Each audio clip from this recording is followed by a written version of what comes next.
മടങ്ങിയെത്താം ചർച്ചയിലേക്ക്. ശ്രീ ആൻഡോ, പേടിപ്പിച്ച് ചാടിച്ചാണോ? ഇന്ന് രാവിലെ റിപ്പോർട്ടർ ടി വി ഒരു വാർത്ത ബ്രേക്ക് ചെയ്യുന്നു.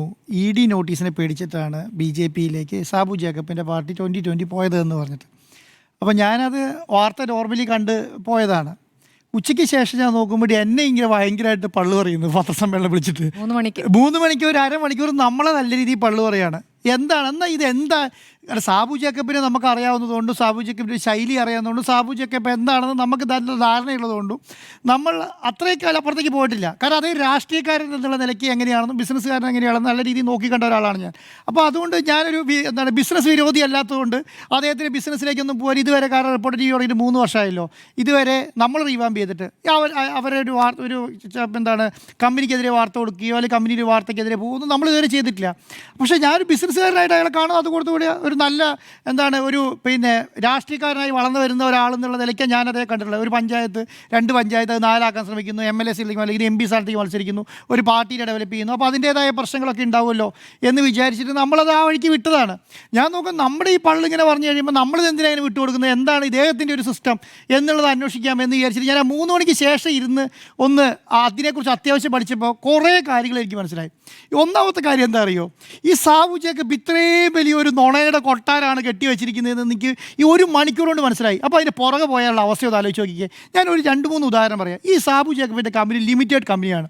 ഈ limited company Mumbai stock exchange register ചെയ്ത ഒരു ലിമിറ്റഡ് കമ്പനിയാണ്. അതിൻ്റെ കീഴിൽ 10 കമ്പനി സബ്സിഡറി കമ്പനിയുണ്ട്. നമ്മളെന്താ വിചാരിക്കുന്നത്, ഈ കേരളത്തിലുള്ള കിഴക്കമ്പലത്തിലുള്ള ഒരു ഫാക്ടറിയിൽ ഈ സാധനം മാനുഫാക്ചർ ചെയ്തിട്ട് അദ്ദേഹം അമേരിക്കയുടെ വിവിധ സ്ഥലങ്ങളിലേക്ക് എക്സ്പോർട്ട് ചെയ്യുന്നു എന്നാണല്ലോ നമ്മൾ വിചാരിക്കുന്നത്. യൂറോപ്പിൻ്റെ പല ഭാഗങ്ങളിലേക്ക് എക്സ്പോർട്ട് ചെയ്യുന്നു എന്നാണ് നമ്മൾ വിചാരിക്കുന്നത്. അപ്പോൾ നോക്കുമ്പോൾ അങ്ങനെയല്ല. എങ്ങനെ ചെയ്തു വെച്ചിരിക്കുന്നതെന്നറിയോ, ഈ കിറ്റക്സ് USA LLC എന്ന് പറഞ്ഞിട്ട് ന്യൂ ജേഴ്സിയിൽ അമേരിക്കയിൽ ഒരു കമ്പനി രജിസ്റ്റർ ചെയ്തിരിക്കുകയാണ്. എന്നിട്ട് പുള്ളി എന്താ ചെയ്യുന്നതെന്നറിയോ, ഇവിടെ നിന്ന് ഇപ്പോൾ 100 രൂപ വിലയുള്ള ഒരു ഡ്രസ്സാണ് നോക്കുക. ഇവിടെ ഇന്ത്യയിൽ ലിസ്റ്റഡ് കമ്പനിയാണെന്ന് ഓർക്കണേ. ഈ കമ്പനി എന്ത് ചെയ്യും, അമേരിക്കയിലേക്ക് ഒരു 25 രൂപയോ 20 രൂപയോ റേറ്റ് ഇട്ടിട്ട് എക്സ്പോർട്ട് ചെയ്യും. അപ്പോൾ എത്ര കൊണ്ടുവന്നാൽ മതി? അവിടുന്ന് ഇങ്ങോട്ട് 100 രൂപ കൊണ്ടുവന്നാൽ മതി. അപ്പോൾ അവിടെ 100 രൂപയ്ക്ക് 20 രൂപ കൊണ്ടുവന്നാൽ മതി. പക്ഷേ അവിടെ എത്രയായിരിക്കും വിൽക്കുന്നത്? വില കുറച്ച് അയക്കുന്നു. 20 രൂപ റേറ്റിലൊക്കെ അയക്കുന്നു. അവിടെ 100. അപ്പോൾ അവിടെ ആ സാധനം വിറ്റ് 100 രൂപ അവിടുത്തെ കമ്പനി കിട്ടുമല്ലോ. അപ്പോൾ അവിടെ കമ്പനീൻ്റെ ചിലവ് വരുമാനം കഴിച്ചിട്ട് ബാക്കി പ്രോഫിറ്റ് മാത്രം ഇങ്ങോട്ട് അയച്ചാൽ മതി. ഇൻ്റർമീഡിയറി കമ്പനി എന്ന് പറയും. അപ്പം അങ്ങനെ അയച്ചാൽ മതി. എങ്ങനെയാണ്? പക്ഷേ പുള്ളി എന്താ അവിടെ ചെയ്യുന്നതെന്ന് അറിയോ, അവിടെ ആ സാധനം മുഴുവൻ അവിടെ എല്ലാ ഉടായ്പ കളിച്ചിട്ട് അവിടുത്തെ കമ്പനി നഷ്ടമാണ് പോലും. നമ്മൾ ഇത്രയും നാൾ വിചാരിച്ചുകൊണ്ടിരിക്കുന്നത് എന്താണ്, സാബുവിൻ്റെ അമേരിക്കയിൽ കമ്പനിയിൽ ഇവിടുന്ന് വിദേശ നാണ്യം ലഭിക്കാൻ വേണ്ടി കോടികളുടെ ഡ്രസ്സ് അങ്ങോട്ട് അയക്കുകയും അവിടുന്ന് കോടികൾ ലാഭം ഉണ്ടാക്കി ഇങ്ങോട്ട് കൊണ്ടുവരുന്നതാണ് വിചാരിക്കുന്നത്. അവിടുത്തെ അമേരിക്കയിലെ കമ്പനി നഷ്ടമാണ് പോലും. അപ്പോൾ ഇവിടുന്ന് അങ്ങോട്ട് അയച്ച സാധനം ഉണ്ടല്ലോ, കിറ്റക്സിൻ്റെ സാധനം ഇവിടെ മാനുഫാക്ചർ ചെയ്തിട്ട് ഗാർമെൻറ്റ്സ് ഇവിടെ മാനുഫാക്ചർ ചെയ്ത് അമേരിക്കയിലേക്ക് അയക്കുമ്പോൾ അവിടുന്ന് ആ പൈസ ഇങ്ങോട്ട് തരാൻ അമേരിക്ക കമ്പനീൻ്റെ കയ്യിലില്ല പോലും.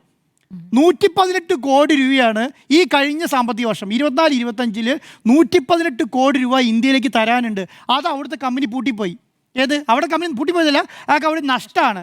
അതുമാത്രമല്ല, അതിൽ ക്യാപിറ്റലായ കമ്പനിയുടെ 27 കോടി ഇൻവെസ്റ്റ് ചെയ്തിട്ടുണ്ട്, അതും നഷ്ടമാണ് പോലും. അപ്പോൾ എന്താ സംഭവം? അപ്പം ഇത് നോർമലി RBIയുടെ പെർമിഷൻ എടുത്തിട്ടാണല്ലോ ഈ ഗാർമെൻറ്റ്സ് എക്സ്പോർട്ട് ചെയ്യുന്നത്, അവിടെ ഇൻവെസ്റ്റ് ചെയ്യുന്നത് അങ്ങനെയാണ്. അപ്പോൾ എന്ത് ചെയ്യും, ഓരോ വർഷം എന്ത് ചെയ്യുമെന്ന് പറഞ്ഞാൽ 100-150 കോടി വേവ് ഓഫ് ചെയ്തുകൊണ്ടിരിക്കുകയാണ്. അമേരിക്കയിലെ കമ്പനി നഷ്ടമാണ്. ജസ്റ്റ് ED ഒരു നോട്ടീസ് കൊടുത്താൽ മതി. ഒരു നോട്ടീസ് കൊടുത്താൽ സാബു വിറയ്ക്കും. കാരണം എന്താണ്, ഇത് വർഷങ്ങളായി ചെയ്തുകൊണ്ടിരിക്കുന്ന പരിപാടിയാണ്.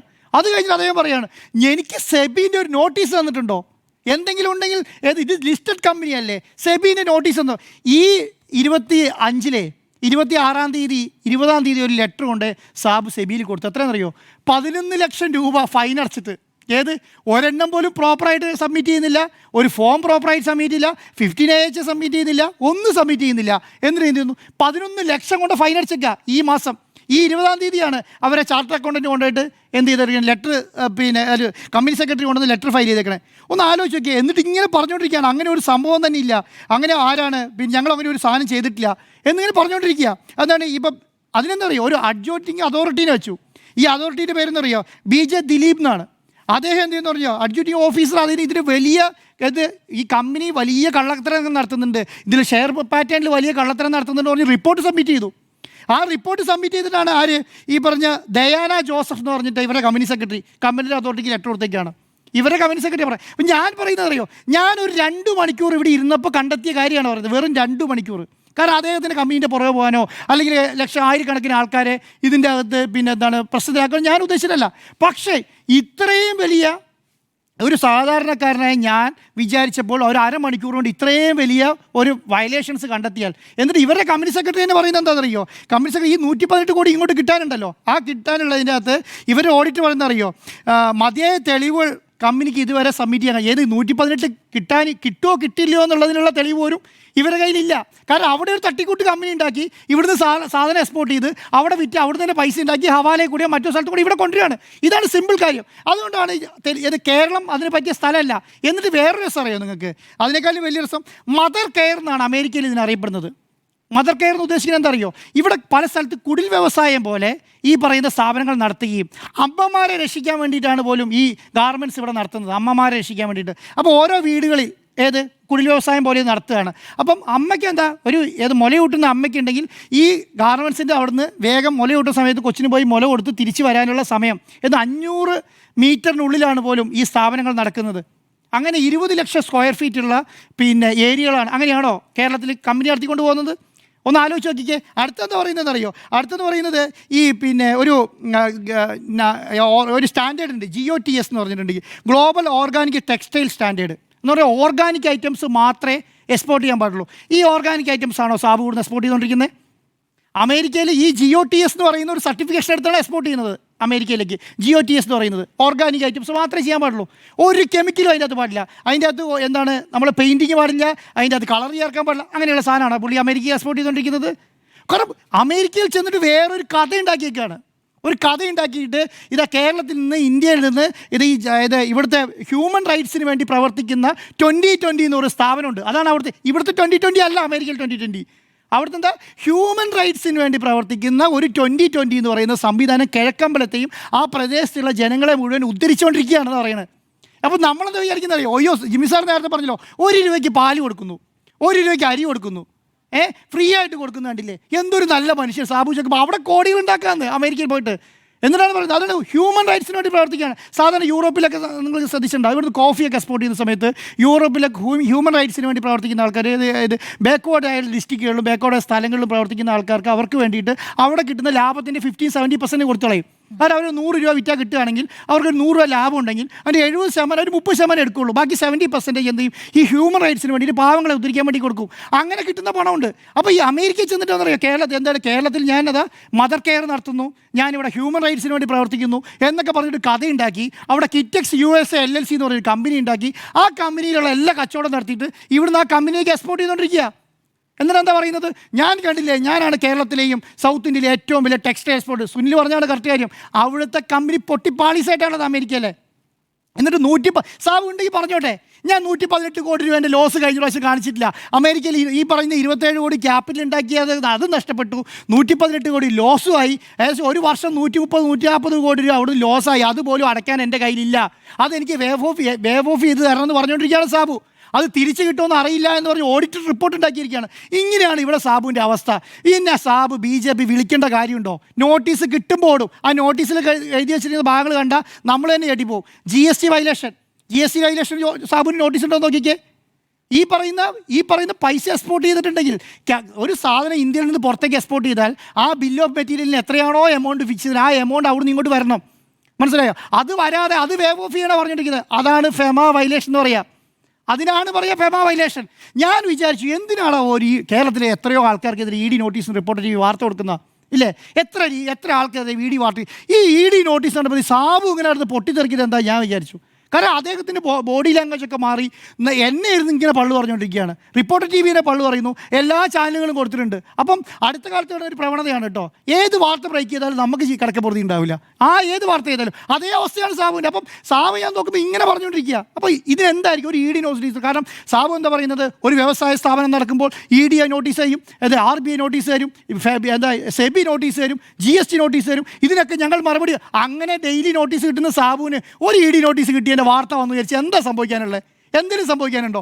ഒന്നും സംഭവിക്കാതെ സാബു ഭയങ്കരമായിട്ട് പൊട്ടിത്തെറിക്കുക. അപ്പോൾ ഇത് ഞാൻ പറഞ്ഞു, ഇപ്പോൾ സുനിലും നിങ്ങളൊക്കെ പറഞ്ഞ പോലെ തന്നെ ND അങ്ങോട്ട് വിളിക്കണ്ട, പുള്ളി തന്നെ നേരെ പോയി അങ്ങോട്ട് പറയും ഞാൻ NDAയിലേക്ക് ചേരുകയാണ്. കാരണം എന്താ? കാരണം എന്ന് പറഞ്ഞാൽ ഈ ഒരു നോട്ടീസിൻ്റെ വാല്യൂ അത്രയുണ്ട്. ഒരു ED നോട്ടീസ് എന്താണെന്ന് സാബു തന്നെ പറയാം. ED നോട്ടീസ് കിട്ടിയാൽ തൂക്കിക്കൊല്ലാൻ വയ്ക്കുമോ? തൂക്കിക്കൊല്ലാൻ വയ്ക്കില്ല, പക്ഷേ ജയിലിൽ പോയി കിടക്കേണ്ടി വരും. തൂക്കിക്കൊല്ലാൻ വയ്ക്കൂല, ജയിലിൽ പോയി കിടക്കും. അതിന് തൻ്റെ ഇടം ഉണ്ടോ? അങ്ങനെയാണെങ്കിൽ ഓക്കെ. പിന്നെ നിങ്ങൾ എന്താ വാർത്ത കൊടുത്ത് നാളെ രാവിലെ ചോദ്യം ചെയ്ത് വാർത്തയ്ക്ക് മറുപടി ചോദ്യം ചോദിക്കുമ്പോൾ ED നോട്ടീസ് കിട്ടിയെന്നോ ചോദ്യം ചോദിക്കുമ്പോൾ പറയാം, നിങ്ങൾ രാവിലെ നോട്ടീസ് കിട്ടുമ്പോൾ നോക്കിക്കോ, ആ നോട്ടീസ് സഹിച്ചു സാവൂ. അങ്ങനെയുള്ള നോട്ടീസ് കാണിച്ച് നമ്മളെ പേടിപ്പിക്കാതെ ഇരിക്കണ്ട. ഇതിനേക്കാളും വലിയ നോട്ടീസ് നമ്മൾ അത്യാവശ്യം കണ്ടിട്ടാണ് ഈ കസേരയിൽ ഇവിടെ ഇരിക്കുന്നത്.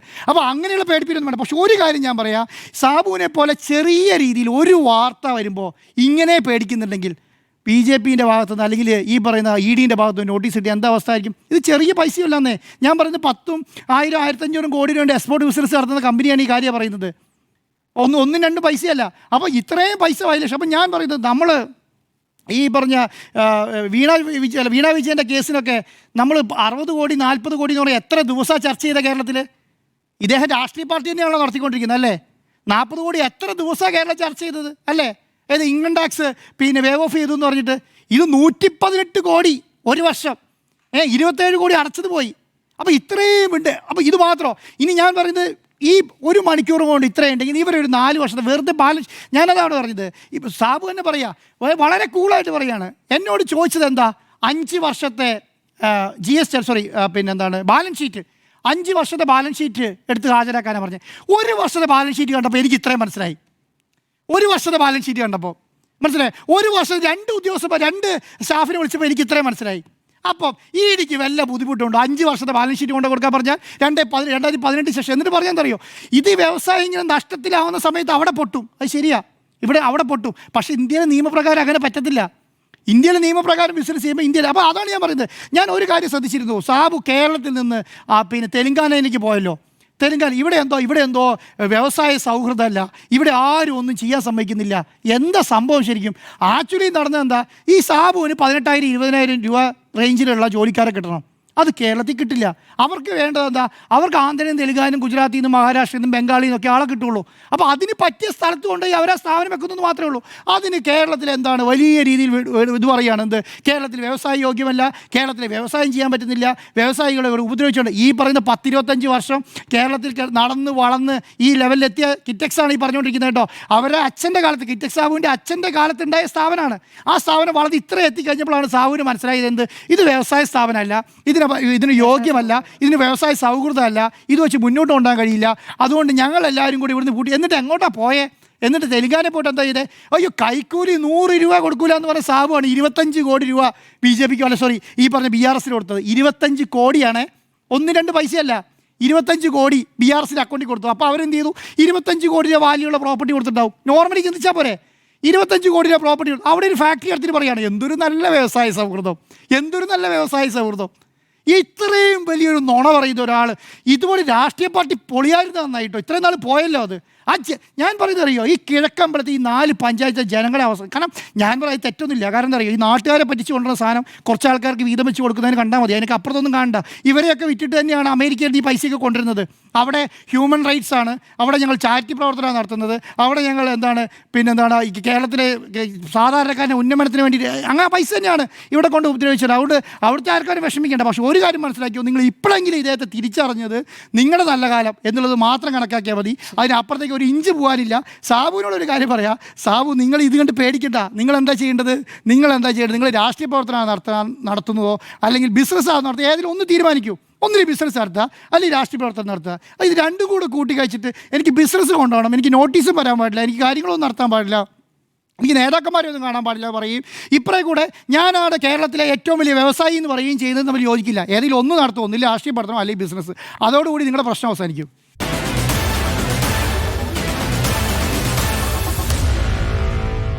Meet the editors.